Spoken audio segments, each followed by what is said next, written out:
Hi everyone, this is the Math 30-1 Functions Review, and this is question 1b of the composition section.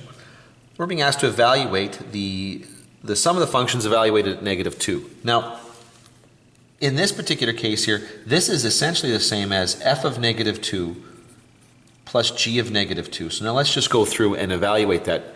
F up here was this function, and so to evaluate that at -2, well, -2 squared is going to be 4, so minus 4. 4 times -2 is -8. So this will be -4 minus 8 minus 4 will be -16. G at -2, 4 minus -2 is going to be 6. So then this just becomes plus 6. And so the answer here becomes -10. Okay? Now, moving to the next one. F minus G at 3. Well, that is going to be f of 3 minus g of 3.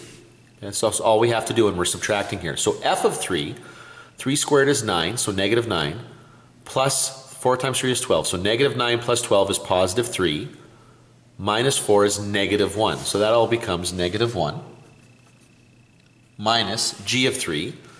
Okay, 4 minus 3 is just 1.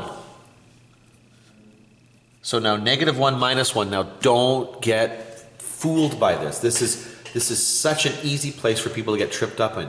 -1 minus 1 is -2. Okay. Now let's go over here. G plus f at -2. Well, this is going to be g at -2 plus f at -2. Now, order doesn't matter when it comes to addition. Order does not matter. So this actually is going to be the same as f at -2 plus g at -2. So I can tell you right now that this is going to end up being -10. Order does not matter with addition. Okay. G minus f of 3 is going to be g of 3 minus f of 3. Order does kind of matter with subtraction. Okay. It's the difference between 5 minus 2 or 2 minus 5, okay? The answer becomes that negative sign there. But we've already evaluated these pieces here. We know that g of 3 from the previous question was 1, minus f of 3 was -1. 1 minus -1 ends up becoming +2. Okay? So just a nice little discussion here about when order matters and when it doesn't.